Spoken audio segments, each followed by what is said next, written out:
Bon matin, salut, c'est Étienne et puis un petit vidéo ce matin pour parler d'exercice et de perte de poids. C'est une question que j'ai reçue de Jacinthe, alors je vais te lire une partie de sa question. Ça dit: je suis actuellement travailleuse autonome et je suis sédentaire beaucoup. Je n'ai pas d'excuses, je n'aime pas les exercices physiques car j'ai fait du karaté jusqu'à la ceinture noire en plus de 10 heures de conditionnement physique par semaine égale 16 heures semaine. C'est beaucoup en effet. Au total d'exercices avec le karaté, je ne perdais pas une once. Ça me surprend pas tant que ça, Jacinthe, je vais te dire pourquoi. Mais j'étais plus ferme, il va sans dire. Ça, c'est bien. Et puis, je m'y attendais aussi. Mais je me suis écœuré. Je te comprends. Au pluriel de tout ça, surtout si tu fais tout cet exercice-là puis tu perds pas de poids.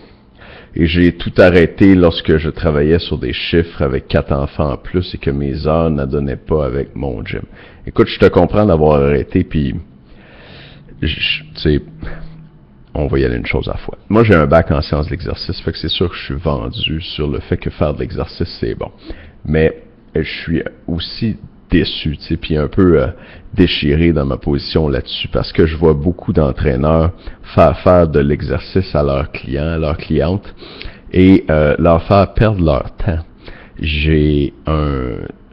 Ça m'a été rapporté par quelqu'un d'autre, mais une femme en qui j'ai confiance, qui travaillait comme nutritionniste dans une grande chaîne de gym que je nommerai pas pour pas me faire poursuivre, là, mais dans cette chaîne-là, il y avait un entraîneur qui travaillait avec un client obèse, et je crois que c'était un homme, ce client-là, et ça faisait 2 ans qu'il s'entraînait avec un entraîneur privé et il n'avait pas perdu de poids. 2 ans. Avec un entraîneur personnel, là, ça coûte cher. Puis, moi, ce que je me demande, c'est pourquoi cette personne-là, elle a pas changé d'entraîneur avant. Tu sais, Jacinthe, tu dis que toi, t'as fini par arrêter de faire de l'exercice à 16 heures semaine, tu perdais pas de poids, mais je te comprends. Puis, quand ça marche pas, des fois, faut arrêter, tu sais, ou faut changer, en fait. Puis, je trouve ça dommage, des fois, je pense que les gens, puis peut-être toi, t'aurais tendance à faire ça, se culpabilisent, tu sais, se disent que c'est de leur faute s'ils perdent pas de poids, alors qu'ils font juste pas le bon programme, ou ils ont pas la bonne approche.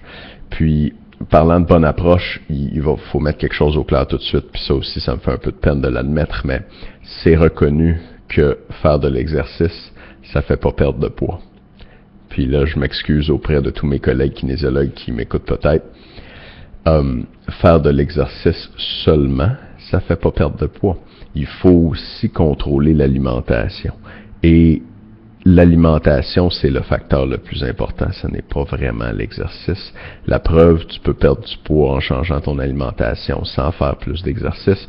Mais si tu fais juste plus d'exercice sans faire attention à ton alimentation, tu perdras pas de poids, comme c'est arrivé avec Jacinthe ici, et c'est pas le seul exemple, ça arrive souvent. La raison pour ça, c'est très simple, c'est que faire de l'exercice, ça donne faim. Si tu t'en vas escalader une montagne un avant-midi de temps, t'arrives chez toi le soir, t'as faim, fait que tu manges les calories que t'as dépensées. C'est des mécanismes très fins, très bien ajustés, ça, généralement. Et quand tu dépenses plus d'énergie parce que t'as fait de l'exercice, t'as plus faim, naturellement. C'est à ces mécanismes-là que je faisais référence dans mon dans mon vidéo sur mon nouveau livre « Maigrir sans avoir faim, la méthode pour perdre 1 livre par semaine en mangeant à volonté ». Fait que c'est ça mon message aujourd'hui. C'est que oui, c'est possible de ne pas perdre de poids avec de l'exercice. Il faut absolument combiner ça avec un contrôle de l'alimentation, avec manger mieux en fait. Et puis, je veux te dire que si tu as juste une chose sur laquelle te concentrer, c'est préférable que ce soit ton alimentation. Et puis ça va peut-être faire plaisir à certaines, puis peut-être te faire plaisir à toi. T'es pas obligé de faire de l'exercice pour perdre du poids. Ça se fait très bien. Je reviens demain avec une autre vidéo. Merci.